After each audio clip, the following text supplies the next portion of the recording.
Hi, and thank you. I really appreciate this opportunity to talk to fellow book lovers in Norfolk County, and I hope to meet many of you in person and virtually someday.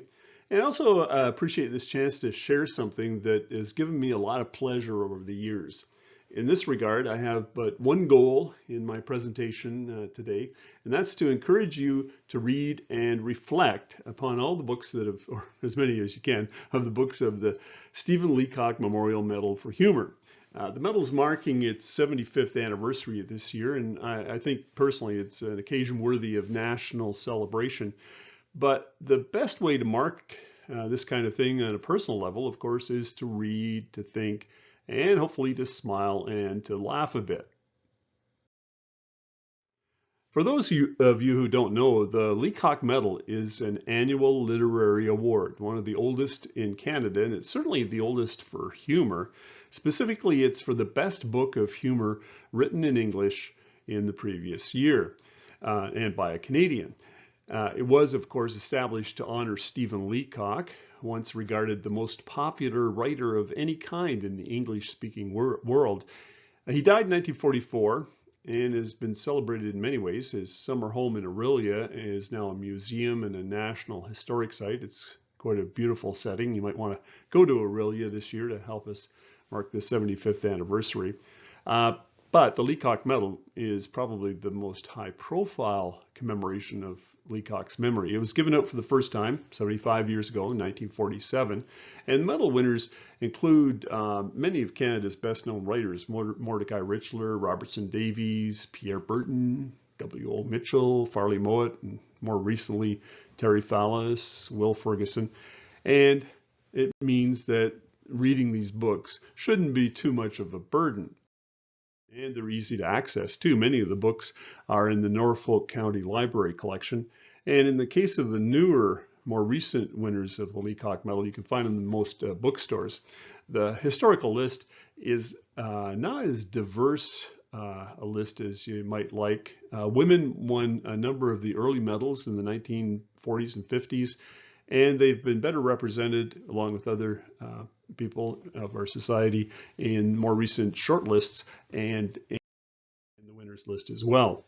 My credentials for speaking about this subject come from research that I did on the Leacock Medal about a decade ago and was published in a book. It's been lightly updated over the years and augmented with online reviews and podcast interviews. And it's been republished, reprinted, I should say, for this anniversary year. The book is largely an effort to do what I'm trying to do here, and that's encourage people to read the Leacock Medal books. Now, you can read these books just for fun. That's an appropriate approach to reading books, but I also invite you to study them. I personally, as a writer who aspires to improve his skills, I wanted to study techniques and different writing styles, and of course, maybe laugh a bit. I'd already written a number of books at the time. They were mainly science, technology, and history. So I thought humor writing might give me a more robust profile or portfolio of tools to use as a writer. So I compiled the book as a collection of writing lessons based on each medal winner, and I wrote it from the perspective of a student, and they include exercises. Now, some people suggest what I'm saying, to study humor is not just a waste of time, it's kind of destructive, and they get headaches trying to describe what is funny. Arthur Black, CBC host who won the medal, I think 3 times, yes, 3 times, said that trying to define what is funny is like trying to braid smoke, and it's a personal thing. But there are established basic techniques in comedy and humor that are learnable and can be adapted to various themes and circumstance. So if you're a writer, you might want to study these books from that perspective, like the fish out of water story that populates so many rom-com movies. But then there's also tricks like this one, the Humor Triad, where you say something serious, another something serious to establish an expectation, and then disrupt it with something off the wall, like this celebrated example from the old Dick Van Dyke Show. Uh, my book, I commend the process of reading and studying humor and this collection, not just only for the purpose of learning techniques and writing styles, but also I found that the process of studying humor in this way is a form of introspection. You can learn a lot of stuff about yourself when you're always asking, well, why is this funny, and why does this fall flat, and why you have a certain take on something that's funny. And in a way, it's a sort of a window on your soul. As Robert Thomas Allen, writer who's quoted here, says he gave it a lot of thought by studying children. He says humor in the joke doesn't come from the joke itself, but from a lot of mental images, ideas, feelings, and associations that a joke suggests. Now, for me, thinking about these things as I wrote about the Leacock metal books, I learned that old memories haunt me more than I realized, and I now look at sad thoughts as seeds for funny ones. But I'd stress that an added advantage of studying this particular assembly of humor, as opposed to maybe American humor or British humor, is the possibility of learning more about Canadian literature, CanLit, and Canada in the process. It's sort of a way to trace the evolution of Canadian society, and maybe being a portal on the study of how Canada has or has not evolved over the years. In fact, the very first book to win the Leacock Medal in 1947 inspired the first university programs in Canadian studies and Indigenous studies by inspiring the author. The author was Harry Simons. His son was Tom Simons, who founded Trent University, and many programs and many organizations dedicated to the study of Canada. But it's fair to say that the books, some of them, the older ones, are dated, and some people think that the model for the Leacock Medal winners of small towns, Anglo-Protestant communities, as painted by Stephen Leacock, no longer defines Canada. But I think they still have at their core a lot of merit. I found it particularly useful to look at these issues from the perspective of Stephen Leacock's definition of humor. The kindly, it's quite famous in the Leacock circles, the kindly contemplation of the incongruities of life and the artistic expression thereof. There's three elements to this definition: the incongruities, which seem to be the core of most humor, and artistic ability. But one of the elements, the kindly word, it causes some people anxiety. Robertson Davies thought it was nonsense, but that's based on the interpretation of the notion that humor always has to be kind. But actually, a lot of scholars who studied Leacock, like Gerald Lynch, the university professor, find that Leacock's use of the word kindly was actually, it's more of a 19th century connotation, where it was more aligned with the root of the word, like kin and kinship. And in this regard, the notion that a book should speak to a kin or a particular community is something I think that echoes down through the books to today. There's, in the early days, there was the small town Canadian communities in the prairies and down east. But now you can probably find communities in all kinds of different locations and sectors of society, and of course enclaves in big cities.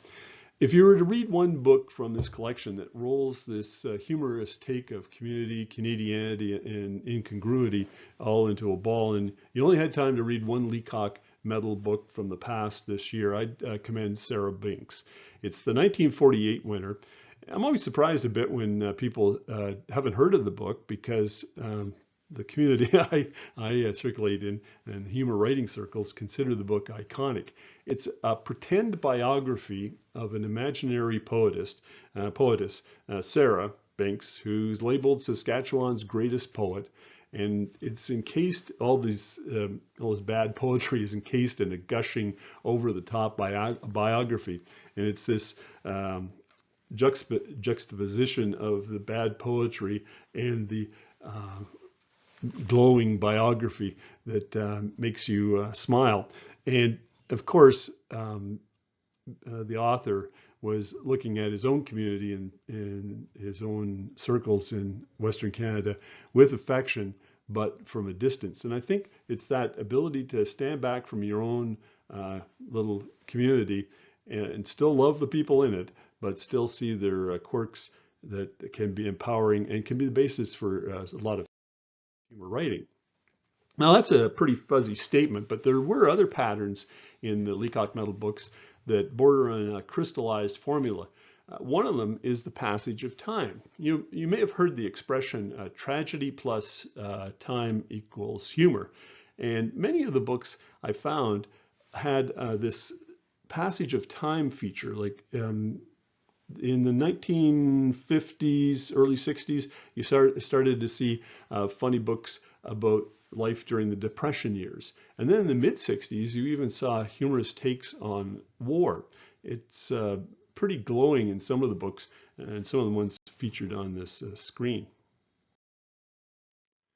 But the 20 to 25 year stretch also seemed to be evident in memoirs and in personal reminiscences about even an abusive childhood experience that could somehow be conveyed with a kind of affection and humor that is only possible after an extended period and distance from it. Another pattern that I'd maybe was evident in the Sarah Binks book, but is in others, is this notion of mixing genres. The book that's featured here, it looks like a children's book, and if you look at half of the book, it's in nursery rhyme kind of format with that ABC, Darium, A is for ape, B is for beaver style, and little poems for the kids. But on the opposite page, there's some prose with biological information and facts about the animal that's featured on the other side in funny prose that is aimed at the parents. So the two formats beside each other kind of create a really unique humorous effect. It's also evident in the Sisters Brothers, the multi-award-winning novel that takes the brutality of the Western genre and cloaks it with kind of a silliness. It's something that is a dark humor, but it works. So those are just three notions I'd throw out to you in this presentation, particularly aimed at writers and people who are more students of literature and particularly interested in humor writing. There's lots of ideas that you can glean from the books, but the three that I would commend to you is this notion of finding your community and looking at it from the outside. Then there's the mixing of genres, and of course the whole idea of passage of time. Finally, I would like to stress that, and as I'm concluding now with the fact that good humor writing is essentially good writing for a particular effect. If you have the skills of a good writer, you can direct them at inducing emotion and, of course, humor and smiles. And all those rules about using apt metaphors, good grammar, and efficiency come into play. My mentor for my book was Dan Neils. He's an Order of Canada recipient, a celebrated playwright, author, and somebody who was just recently here in Norfolk County at Waterford in a celebration of life in rural Canada. Anyways, maybe his orientation toward stories from rural Ontario sort of induced his bias to efficient plain language talk, but that was his main theme in advising me on my book. He was a strong advocate of E.B. White's omit needless words mantra, as described in this quote and illustrated by these potentially needless words and their deletion, which I believe does not change the essential meaning of the sentence. And Needles, and I'm sharing, I guess, my benefits of his support here on things that you might contemplate if you're a writer or even a professional or amateur exercise. each time he looked at my book, he would come back with a challenge, and each time I'd say, like, "What the hell? I can't. This is not going to improve the book." I get the point that you should not have minimum number of adverbs or adjectives, but if you just remove them all arbitrarily, or if you take out the verb to be without any contemplation, you're not going to necessarily produce a better book. But now I realize that the purpose of these exercises was not the amelioration of a specific text, but it was to ingrain a specific muscle or a habit and a biased way of writing.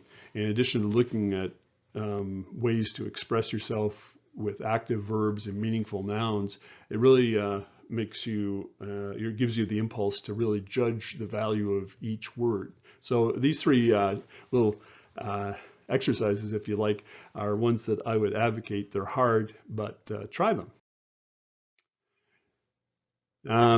So anyways, I think that I've covered most of what I wanted to say. The techniques are learnable, as you saw in the previous slide, and there are a lot of opportunities to think about the evolution of Canada in these books, because they are sequential and over the decades.